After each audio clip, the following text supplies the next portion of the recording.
নমস্কার। মনরে কৃষিকাজ জানো না, এমন মানব জন্মিন রইল পতিত, আবাদ করলে করতো শোনা। এটা খুব এটা পুরানো পুরানো গান। এটা অনেকেই গেয়েছেন। নতুন করে তো গানটাকে জনপ্রিয় করছে অরিজিৎ সিং। খুবই ভালো।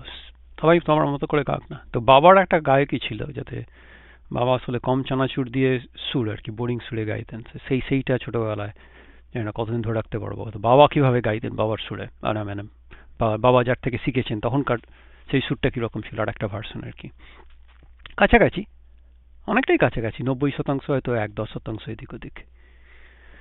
তো মনরে কৃষিকাজ জানো না, মনরে কৃষিকাজ জানো না, এমন মানব জমিনে রইল পতিত, আবাদ করলে ফলতো সোনা।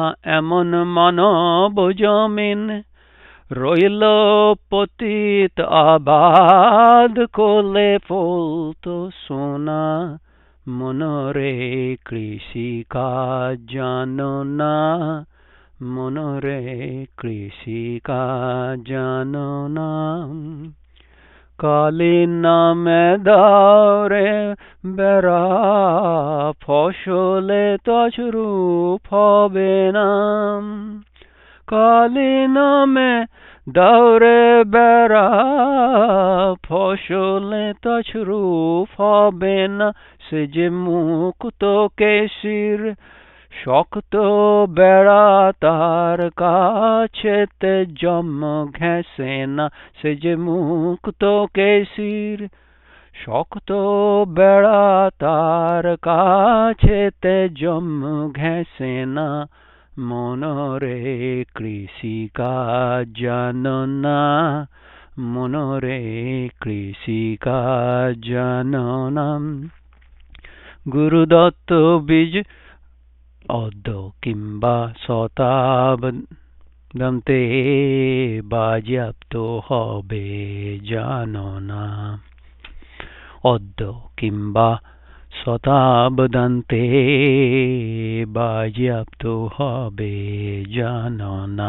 এখন আপন একতরে মনরে চুটিয়ে ফসল কেটে নে না।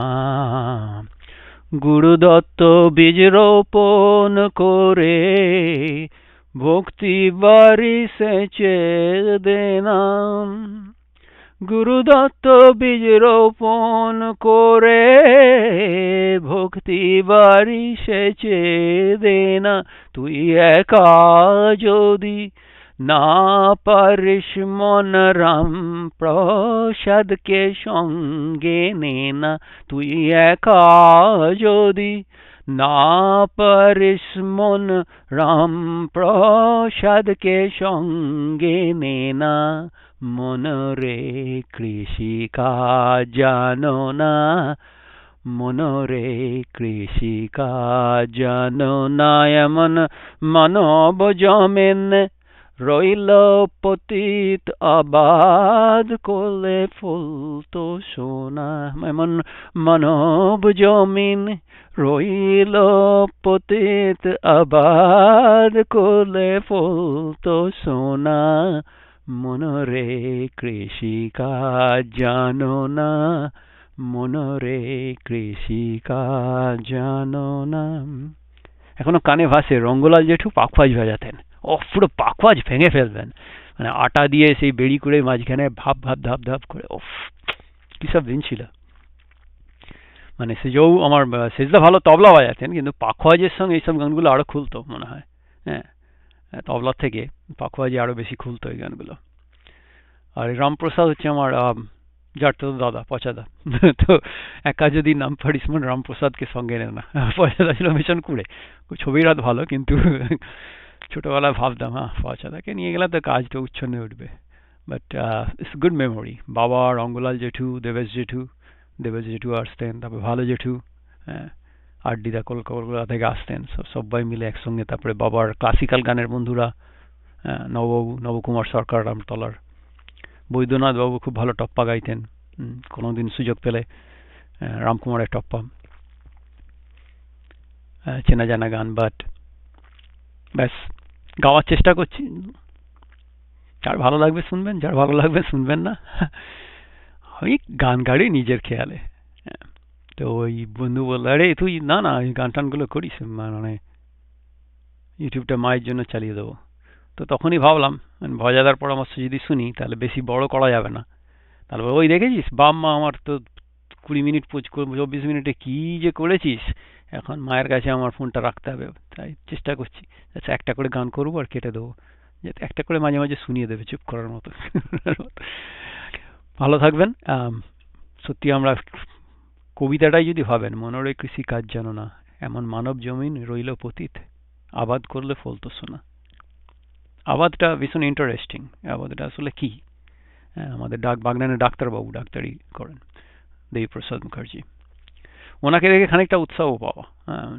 ডাক্তারি করতেন, টুকটাক গানও করতেন, কিন্তু এখন অসম্ভব অসম্ভব ভালো। যারা শুনছেন ডাক্তার দেবীপ্রসাদ মুখার্জি আমার বাগনানের ইউটিউবে সার্চ করতে পারেন। ইনফ্যাক্ট আমি ওনার চ্যানেলটা লিঙ্কটা আমার চ্যানেলে দিয়ে দেবো নিচে। ওনার থেকে উৎসাহ পাওয়া যে 5 রিগ্রেটস অফ ড্রাইং পিপলের মধ্যে যে আমার গান শেখাটা হয়নি, আমি আমার মতো করে গান এনজয় করতাম, এই গান খালি গলায় কোনো বাজনা ছাড়া কেউ কোথাও উৎসাহ পাবে কিনা জানি না। কমেন্টে হয়তো কেউ লিখবে। আসলে অনেক প্রচুর মানুষ আমাকে ভালোবাসে, হয়তো লজ্জা পেয়ে লিখবে না যে কেন তুই বিশ্বলোচন শর্মার গানের গুতো কবিতাটা সত্যি করছিস বাবা। বাট যদি কারো ভালো লাগে, আমার মতো, আমি তো আর ইউনিক নই, আমার মতো কোকিল পুড়িয়ে খাওয়া গানের গলা নিশ্চয়ই অনেকের আছে। তাদেরও তো ইচ্ছে করে মাঝে মাঝে গান করতে। কানা ছেলের নামও তো পদ্মলোচন রাখা হয় বাংলায়, তাই না? তো ঠিক আছে, যারা সহ্য করতে পারবেন তাদের ধন্যবাদ, আর যারা সাবস্ক্রাইব করবেন আমাকে চালিয়ে যাওয়ার উৎসাহ দেবেন তাদের আরো বড় করে ধন্যবাদ। আবার আসবো ক্যারামো করতে, আবার আসবো মজা করতে। ভালো থাকবেন সবাই।